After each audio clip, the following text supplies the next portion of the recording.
Dinaos ngayong Lunes ang proclamation rally ni Senador Ramon Bong Revilla Jr. kasama ang Agimat Party List sa harap ng libu-libong taga-suporta sa Bacoor City, Cavite.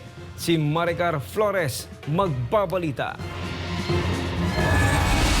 Libo-libong taga-suporta ang dumalo sa idinaos na proclamation rally ni Senator Ramon Bong Revilla Jr. kasama ang Agimat Party List para sa 2025 midterm elections.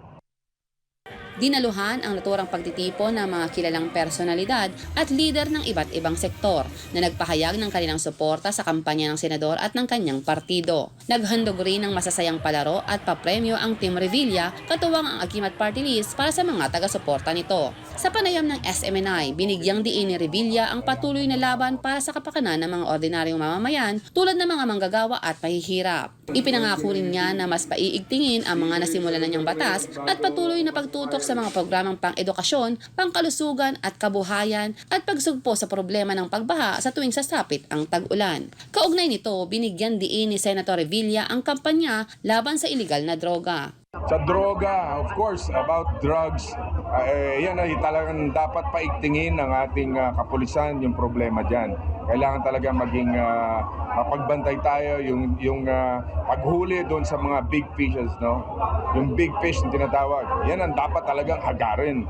At yung mga involved na yung mga drug user, I think we should i-ano natin sila, i-rehab natin sila.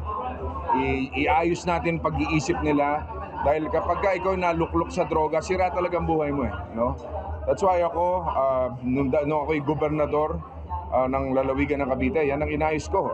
Talagang luminis ang Cavite from murder capital of the Philippines to one of the most peaceful provinces in the country nung ako'y gobernador.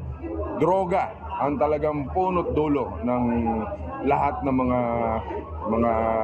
kung ano-anong mga nangyayari hindi maganda sa lipunan. Dagdag pa niya, droga talaga ang pinakapunot dulo ng mga hindi magagandang nangyayari sa lipunan. Sa kabilang banda, ang taga-suporta rin ng mga Revilla na si Noveleta Cavite Mayor Dino Chua na may last term na ay tatakbo bilang Vice Mayor ng kanyang kapatid na si David Chua na tatakbong alkalde ng bayan. Anya, nais pa rin niyang maglingkod sa kanyang mga kababayan kung kaya't napili nitong suportahan ang kanyang kapatid sa pagpapaunlad ng Noveleta. Samantala, may mensahe naman ito sa SMNI. Maraming salamat po sa SMNI dahil palagi po kayong dumadayo sa amin at nagbibigay ng tulong lalo pag may mga sakuna at ang SMNI din po ay nagtatanim ng mangrove sa aming karagatan para maiwasan ng baha at inaalagaan nyo lagi ang kalikasan. Ito si Maricar Flores, ang inyong Citizens Correspondent sa Cavite, nag-uulat para sa Diyos at sa Pilipinas nating mahal.